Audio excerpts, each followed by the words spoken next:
For many hundreds of years, locals of Angangeo, Mexico have believed the monarch butterfly is the soul of their departed ancestors, and they arrive every year around the Day of the Dead to visit.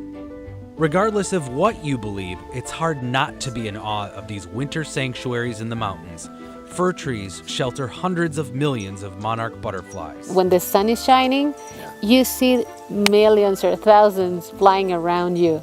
And when it is a little bit cloudy like today, you see that they are attached to the trees. So why do the monarchs come all the way to Mexico? Well, it's all about microclimates, and they're a tropical butterfly. They can't freeze, but they need to stay cool enough to preserve their energy until they can mate again and move again in February and March. Those microclimates, that perfect condition, is found here in these mountains where it doesn't get too cold, doesn't get too warm, and they're protected by these trees. These monarchs, the migratory generation, came from thousands of miles from places like Canada and Minnesota.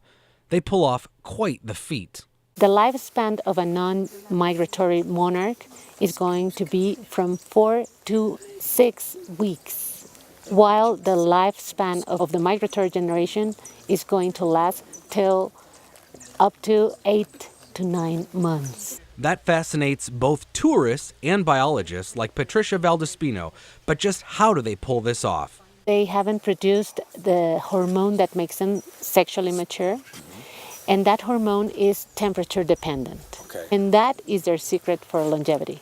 And from the perspective of a biologist, this is a unique phenomenon. The numbers of monarchs here, the lifespan of the migratory generation, I mean, the way the monarchs reach the same forests every year, the same trees every year. Citizen scientists across North America have helped us to track these migrations and realize their extent.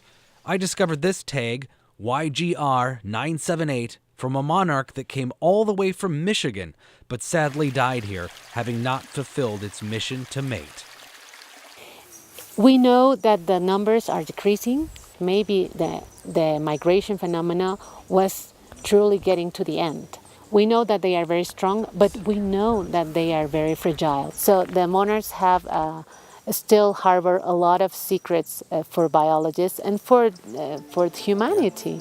Our understanding, it has been community effort, and not a community effort from Mexico, but from Canada, United States, and Mexico together. That is also a good example of what we can do as society in terms of our balance with nature.